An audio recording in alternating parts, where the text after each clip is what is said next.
It's so good. Yeah, so bringing up the rear here, you mentioned earlier, live long enough to make a documentary about you. What do you hope people are taking away from the documentary? I hope that they're like, Jesus, if he could fucking do this shit, I could do this shit. Like, it's a story of a guy who's just like, why think about it? Why am I watching other people try it? They're not superhumans. They're not robots from space that can do something I can't. Yeah.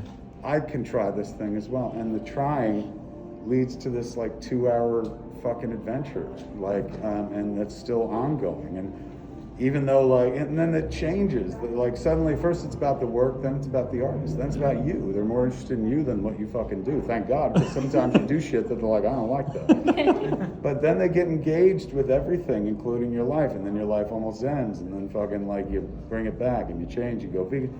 It's a constantly evolving, story. And so it's always nerve-wracking when somebody's like, can I document your life? Because you're like, well, it's not over yet. Like, there's still some shit to do. But Malcolm's movie captures like this really perfect moment in my life. Number one, I looked amazing. For most of that doc, I'm like, God, I look good. Number two, it ends with us doing Jay and Silent Bob reboot, and it ends with me and Jay putting our feet in the cement at the Chinese theater. So it was a real capstone kind of era, and it was like, all right, I guess this feels right for a documentary. So absolutely, if you're ever going to do a documentary about me, that would be the period right there. And Malcolm was, God bless him, he believes in me more than I believe in myself. He was always like, oh my God, fucking you gotta, you're indie film king, they have to fucking know about you. And I was like, that was one time in my life. I wrote something with my kid recently, doing this project where me and the kid are writing together. She's 22. And so, I fucking made my bones with like Clerks and Mallrats, all shit about people in their 20s. So we're writing this fucking thing together, and my kid goes to me, I said, what'd you think, man? I did a pass on like the scene with the band. And she goes, Dad, no 20-somethings talk like this. I was like, you out of your fucking mind? I was like, 20-somethings will talk the way I tell them to. I was like, Diablo Cody won an Oscar making 20-somethings talking the way they never fucking talk. I was like, bullshit. And she was just like, all right, I know I obviously tripped a wire. And I was like, you don't get it. I'm the king of 20-something dialogue. She was like, that was in the 90s. And she's like, you're 51 now. It's okay to not know how people in their 20s talk. She's like, it's probably proper. Yeah.